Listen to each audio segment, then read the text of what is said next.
Hello friends, welcome to my channel educate Bharat. Friends, आज हम पढ़ेंगे मंदिर, मेले और महोत्सव। ये एक ऐसा टॉपिक है जिससे संबंधित बहुत सारे प्रश्न प्रतियोगी परीक्षाओं में पूछे जाते हैं। कारण ये है कि भारत संस्कृति का धनी देश है। हमारा हमारी जो संस्कृति है, यहाँ पर बहुत सारे मेले लगते हैं, जगह जगह मेले लगते हैं। और हमारी संस्कृति में मेलों से भी महत्वपूर्ण मंदिर, अलग अलग जगहों पर अलग अलग मंदिर हैं। और कौन सा मंदिर किस चीज के लिए प्रसिद्ध है, इससे संबंधित बहुत सारे प्रश्न आते हैं। महोत्सव भी हम हर रोज ही मनाते हैं, किसी न किसी तरह का महोत्सव। तो चलिए हम इसी टॉपिक को कवर करेंगे, मंदिर, मेले और महोत्सव। क्वेश्चन नंबर 1 आपकी स्क्रीन पर है। भारत के 12 ज्योतिर्लिंगों में से एक सोमनाथ मंदिर किस राज्य में स्थित है? फ्रेंड्स, हम इसको थोड़ा सा एक्सप्लेन भी करते चलेंगे, जिससे आपको अदर क्वेश्चंस को भी सॉल्व करने में मदद मिले। ए महाराष्ट्र, बी राजस्थान, सी गुजरात, डी मध्य प्रदेश। सोमनाथ का जो ये मंदिर है, ये गुजरात में स्थित और यह भगवान शिव के 12 ज्योतिर्लिंगों में प्रथम माना जाता है। ऑप्शन नंबर सी सही है। यह मंदिर कई बार ध्वस्त हुआ और पुनर्निर्मित हुआ, इसीलिए इतिहास में इसका विशेष महत्व है। कोणार्क सूर्य मंदिर का निर्माण किस शैली में किया गया है? द्रविड़ शैली, नागर शैली, वेसर शैली, गांधार शैली। तो कोणार्क का सूर्य मंदिर जो है, नागर शैली में बना हुआ है। इसे सूर्य देव के रथ के रूप में निर्मित किया गया है। ऑप्शन नंबर बी सही है। इसमें 24 पहिए और 7 घोड़े दर्शाए गए हैं। रामेश्वरम मंदिर भारत के किस 4 धाम से संबंधित है? तो रामेश्वरम जो मंदिर है, ये दक्षिण धाम से संबंधित है। यह भगवान शिव के रामनाथ स्वामी ज्योतिर्लिंग से जुड़ा हुआ है। ऑप्शन नंबर बी सही है, दक्षिण धाम। और तीर्थ यात्रा के लिए यह अत्यंत महत्वपूर्ण माना जाता है। कुंभ मेला का आयोजन किन नदियों के तट पर किया जाता है? तो फ्रेंड्स, 4 जगहों पर कुंभ मेला का आयोजन किया जाता है।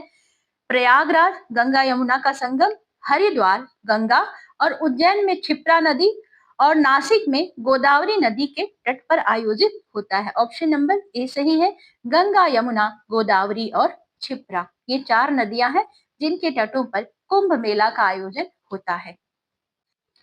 पुष्कर मेला मुख्य रूप से किस कारण प्रसिद्ध है? पुष्कर मेला राजस्थान में लगता है और यह ऊंटों के क्रय विक्रय के लिए प्रसिद्ध है।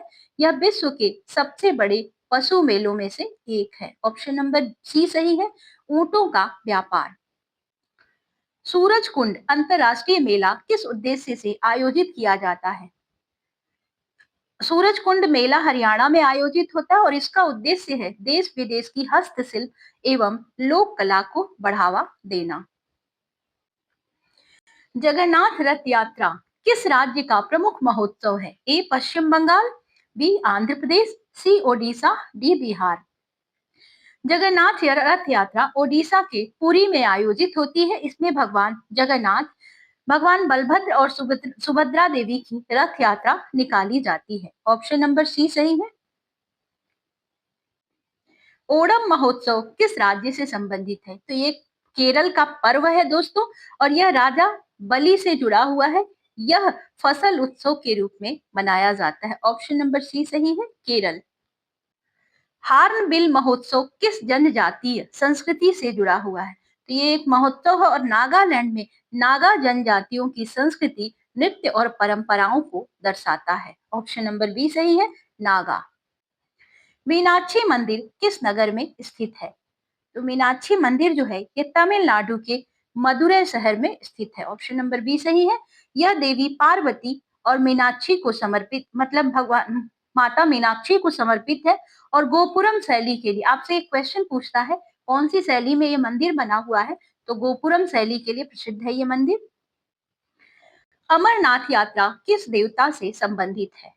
तो आप सभी को मालूम है, अमरनाथ यात्रा भगवान शिव से संबंधित है। यहाँ प्राकृतिक हिम शिवलिंग बनता है और इसे अत्यंत पवित्र माना जाता है। लाखों श्रद्धालु हर वर्ष दर्शन करने के लिए जाते हैं। खजुराहो मंदिर समूह किस राज्य में स्थित है? तो खजुराहो मंदिर मध्य प्रदेश में स्थित है, मध्य प्रदेश। और ये मंदिर जो है, अपनी उत्कृष्ट मूर्ति कला और नागर शैली के लिए फेमस है। गणेश चतुर्थी महोत्सव को सार्वजनिक रूप देने का श्रेय किसे दिया जाता है? यहाँ पर लोकमान्य तिलक ने गणेश चतुर्थी को सार्वजनिक उत्सव का रूप दिया, ताकि समाज में एकता और राष्ट्रीय भावना विकसित हो। लिंगराज मंदिर किस देवता को समर्पित है?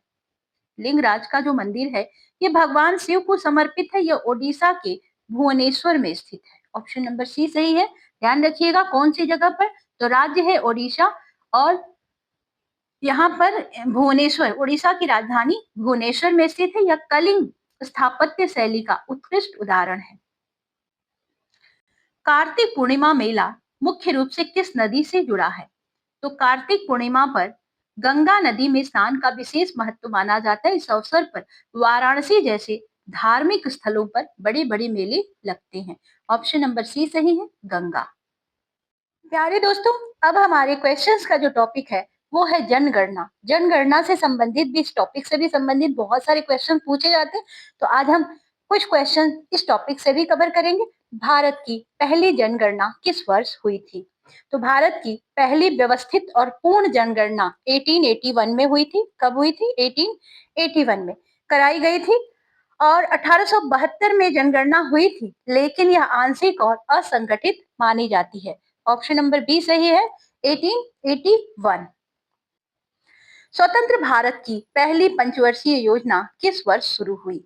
तो भारत की पहली पंचवर्षीय योजना 1951, ऑप्शन नंबर सी, 1951 से लेकर के 1956 तक चली। 1956 तक चली। इसका मुख्य उद्देश्य क्या था? कृषि विकास और सिंचाई पर जोर देना। भारत में जनगणना सामान्यतः कितने वर्षों के अंतराल पर होती है?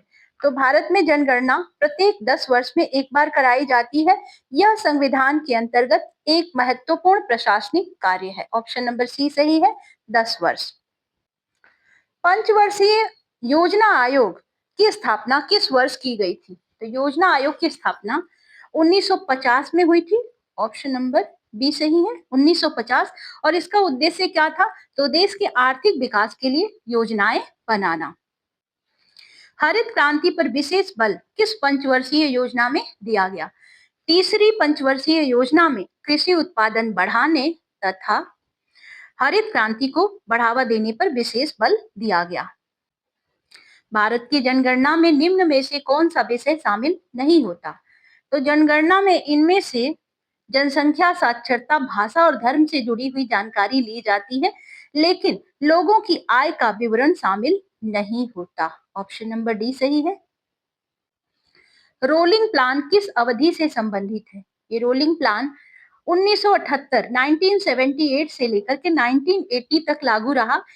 इसमें योजना को हर वर्ष संशोधित किया जाता था। ऑप्शन नंबर सी सही है। भारत की अंतिम पंचवर्षीय योजना कौन सी थी?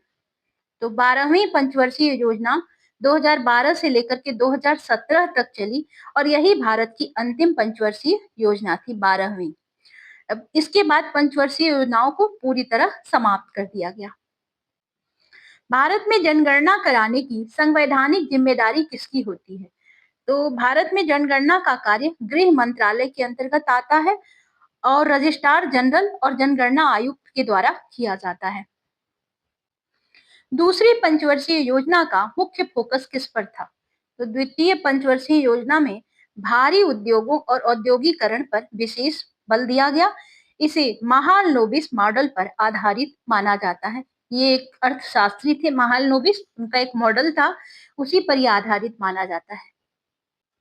भारत की जनगणना में भाषा से संबंधित आंकड़े किस आधार पर लिए जाते हैं? तो भारत की जनगणना में व्यक्ति की मातृभाषा के आधार पर भाषा संबंधी जानकारी एकत्र की जाती है। गॉडगिल सूत्र का संबंध किससे है? गॉडगिल सूत्र का उपयोग राज्यों को केंद्रीय सहायता के वितरण के लिए किया जाता है। यह पंचवर्षीय योजनाओं से जुड़ा हुआ है। ऑप्शन नंबर सी सही है, राज्य सहायता। भारत की किस पंचवर्षीय योजना को गरीबी हटाओ योजना कहा जाता है? तो 5वीं पंचवर्षीय योजना का मुख्य जो नारा था वो था गरीबी हटाओ। इसमें गरीबी उन्मूलन पर विशेष ध्यान दिया गया। जनगणना 2011 के अनुसार भारत की जनसंख्या का आधार वर्ष कौन सा है? तो जनगणना जब भी होती है तो किसी न किसी वर्ष को आधार वर्ष मान लिया जाता है। तो 2011 में आंकड़े 1 मार्च 2011 की स्थिति के अनुसार एकत्र किए गए थे। ऑप्शन नंबर सी सही है। पंचवर्षीय योजनाओं के स्थान पर नीति आयोग की स्थापना कब हुई? नीति आयोग की स्थापना 1 जनवरी 2015 को की गई। इसने योजना आयोग का स्थान लिया। फ्रेंड्स, अगर आपको हमारी वीडियो अच्छी लगे तो इसको लाइक करें। इसी तरह की और भी वीडियोस देखने के लिए चैनल को सब्सक्राइब कर लें। नोटिफिकेशन बेल के द्वारा आपको पता चल जाएगा। और हाँ, अपने फ्रेंड्स के साथ भी शेयर करें। मिलते हैं हम आपसे नेक्स्ट वीडियो में। तब तक के लिए goodbye. Thank you for watching.